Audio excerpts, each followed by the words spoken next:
प्रणाम दोस्तों। क्या होगा बिहार का भविष्य? किसके हाथ में जाएगी 2025 में बिहार की सत्ता? उसके हाथ में जो ना जाने कितने दिनों से जन स्वराज पद यात्रा कर रहा हो, या उसके हाथ में जिसे राजनीति तो विरासत में मिली हो और शिक्षा के नाम पे सिर्फ 9वीं पास हो, या फिर एक ऐसे व्यक्ति के हाथ में जो शिक्षा से तो इंजीनियर है लेकिन पेशे से यूट्यूबर है।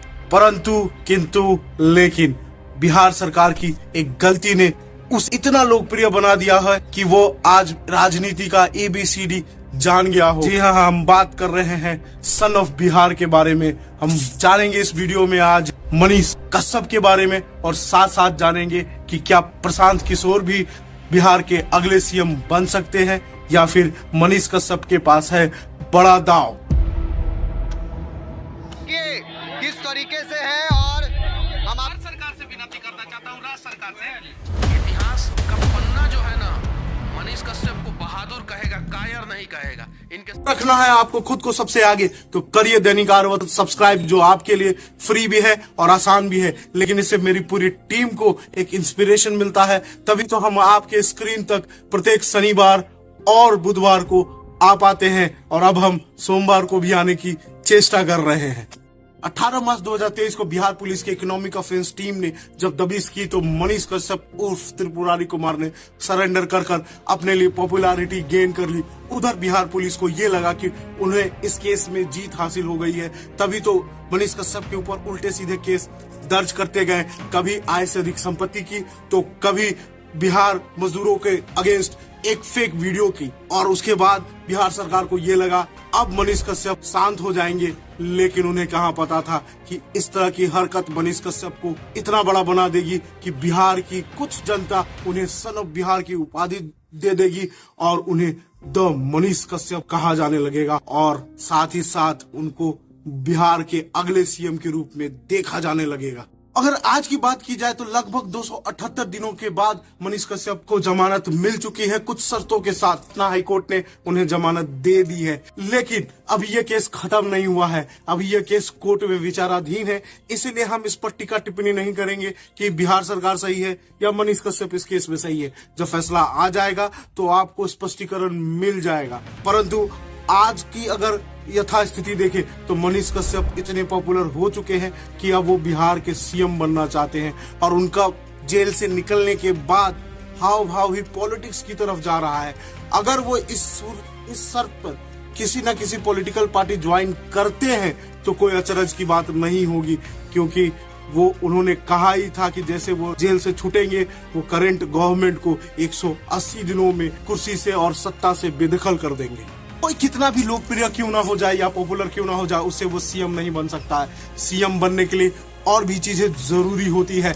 मनीष कश्यप का CM बनना लगभग इम्पॉसिबल है।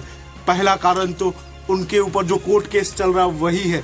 ऐसे में वो कहां से बिहार के सभी वर्गों का दिल जीत पाएंगे।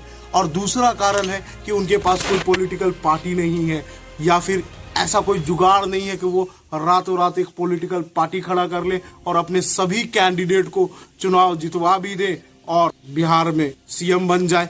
और इसके अलावा तीसरा कारण तो बड़ा इंटरेस्टिंग है। तीसरा कारण है, अगर जैसे तैसे जुगाड़ करके वो अगर किसी पॉलिटिकल पार्टी में ज्वाइन कर लेते हैं, जो उनके पास एकमात्र ऑप्शन है, अगर वो पॉलिटिकल पार्टी ज्वाइन भी कर लेते हैं तो क्या वो पॉलिटिकल पार्टी उन्हें सत्ता देगी CM के रूप में? जिस तरह मनीष कश्यप का हाव भाव दिख रहा है, और वो ऐसा लग रहा है कि वो कोई ना कोई पॉलिटिकल पार्टी ज्वाइन करेंगे, क्योंकि वो लगातार बीजेपी के नेताओं से मिल रहे हैं और हर एक इंटरव्यू में बीजेपी की तारीफ कर रहे हैं। कभी प्रधानमंत्री की, तो कभी दिल्ली से सांसद मनोज तिवारी की, तो कभी बिहार बीजेपी की तारीफ कर रहे हैं। तो चलिए, अगर बीजेपी उन्हें टिकट दे भी देती है चुनाव लड़ने के लिए, तो सिर्फ वो विधायक बनकर रह जाएंगे। मुख्यमंत्री बनना बहुत ही मुश्किल है बीजेपी की तरफ से, क्योंकि बिहार में ऑलरेडी एक से एक गद्दावर नेता है बीजेपी में। अगर वो गद्दावर नेता को बीजेपी मना भी लेती है तो चिराग पासवान को कैसे मनाएगी? चिराग पासवान भी बीजेपी के एक महत्वपूर्ण साथी हैं। वो खुद को CM नहीं बनाएंगे मनीष कश्यप को छोड़कर। मनीष कश्यप के अंडर वो काम करना पसंद नहीं करेंगे। चिराग पासवान खुद CM बनना पसंद करेंगे। अब आते हैं अपने जन स्वराज पद यात्रा वाले नेता यानी प्रशांत किशोर की। हमारे समझ से इनसे बड़ा कैंडिडेट मुख्यमंत्री के लिए कोई नहीं है। ये सबसे बड़े सीएम कैंडिडेट है। कारण है क्योंकि वो पढ़े लिखे भी हैं और काफी जुझारू भी हैं, और जहां तक राजनीतिक ज्ञान है वो इनसे ज्यादा बिहार में किसी के पास नहीं है, क्योंकि इन्होंने कभी मोदी को चुनाव जितवाया था तो कभी अरविंद केजरीवाल को, और तो और जो बिहार में वर्तमान सरकार है इसे भी चुनाव इन्होंने ही जिताया था। तो राजनीतिक ज्ञान भरपूर है इनमें, साथ ही साथ ईमानदार हैं और जमीन से जुड़े रहने की असीम क्षमता है। तभी तो पूरे बिहार में पैदल यात्रा करके एक जन स्वराज मुहिम छेड़ा है इन्होंने। 1971 में बिहार के रोहतास जिले में जन्मे प्रशांत किशोर की शुरुआती शिक्षा बक्सर में हुई थी। इसके बाद वो इंजीनियरिंग की डिग्री हासिल करने के लिए हैदराबाद चले गए। उसके बाद उन्होंने अमेरिका का रुख अपना लिया, लेकिन उनको उनकी देश की धरती वापस बुला रही थी। तभी तो उन्होंने 2011 में मोदी जी के साथ मिलकर गुजरात विधानसभा चुनाव में मोदी जी को तीसरी बार मुख्यमंत्री बनाने में अहम भूमिका निभाई। रहा वो वर्ष जिसने प्रशांत किशोर को फुल टाइम इलेक्शन स्ट्रेटेजिस्ट बना दिया, और 2013 में उन्होंने अपनी एक कंपनी खोली सिटीजन फॉर गुड गवर्नेंस, जिसने 2014 में मोदी जी को आम चुनाव में भारत का प्रधानमंत्री बना दिया। और उस चुनाव में जो इलेक्शन कैंपेन किया था प्रशांत किशोर की कंपनी ने, उसमें सबसे बड़ी सुर्खियां बटोरी थी चाय पे चर्चा और हर हर मोदी घर घर मोदी।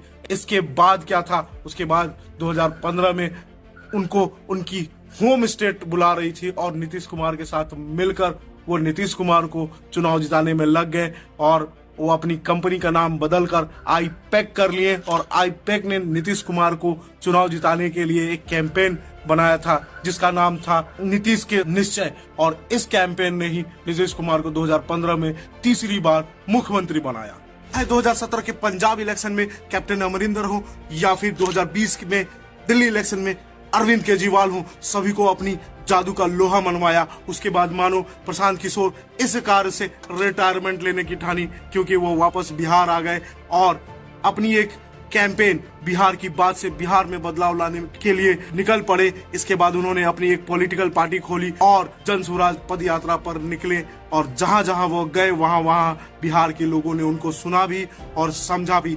लेकिन फिर भी वह बिहार के सीएम बनने के लिए उपयुक्त नहीं है, क्योंकि उनके आगे दो रुकावट है, और चाहे वो कितने भी परफेक्ट सीएम कैंडिडेट क्यों ना हो। पहला रुकावट तो वो खुद है, क्योंकि वो बिहार के सीएम बनना नहीं चाहते हैं, वो सिर्फ बिहार में बदलाव लाना चाहते हैं। और दूसरा रुकावट है बिहार में जाति समीकरण, और इसमें माहिर है लालू पुत्र तेजस्वी यादव। बिहार आजकल जातिवाद से ग्रसित है, इसीलिए तो बिहार में कोई परफेक्ट सीएम आज तक नहीं मिला जो बिहार को, राज्य को एक विकसित राज्य की श्रेणी में खड़ा कर दे। तो आज के लिए इतना ही। अगर अच्छा लगा हो ये वीडियो तो लाइक कीजिएगा, और दूसरों का ज्ञान इस वीडियो से बढ़ाना हो तो शेयर भी कर दीजिएगा।